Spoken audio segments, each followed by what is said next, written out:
बहुत कठिन बात है सुनना। ऐसा लगता है आप और हमें, हम सबको लगता है कि सुनना सबसे आसान प्रक्रिया है।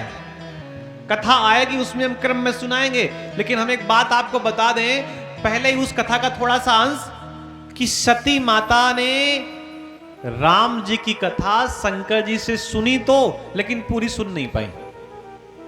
ये कथाएं आपको आती हैं, सुनना बहुत कठिन है। सुनाने वाला महादेव जैसा कोई साधारण व्यक्ति थोड़ी ना है, लेकिन फिर भी सती माता कथा नहीं सुन पाई।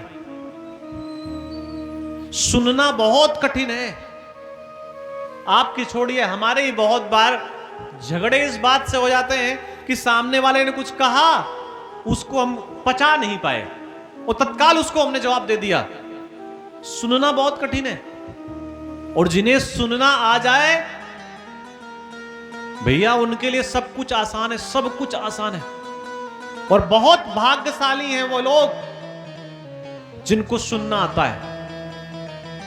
महाभारत के युद्ध में अर्जुन बार बार फड़फड़ा रहा है, परेशान हो रहा है। भगवान ने कहा तू परेशान मत हो, बस तू मुझे सुन ले। वो बार बार कुछ पूछ रहा है, भगवान ने कहा ना ठीक है सारे प्रश्न कर ले, लेकिन मुझे सुन ले। और अगर तूने मुझे सुन लिया तो तेरा सारा का सारा कष्ट दूर हो जाएगा। सुनना बहुत बड़ी प्रक्रिया है, बहुत कठिन प्रक्रिया है। सुनना ही तो नहीं आता।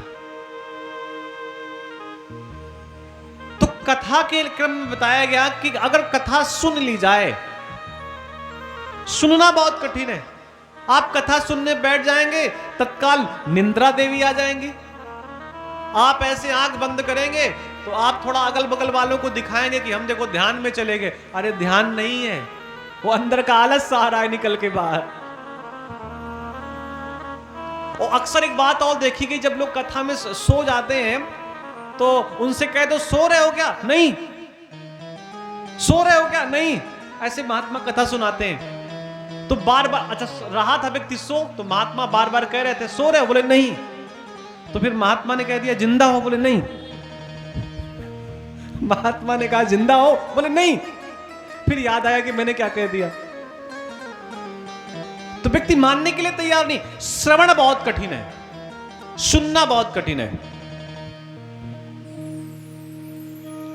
और दूसरा साधन बताया गया कीर्तन, और तीसरा मनन। देखिए जब हम सुनेंगे ही नहीं तो घर पे मनन क्या करेंगे जाकर के।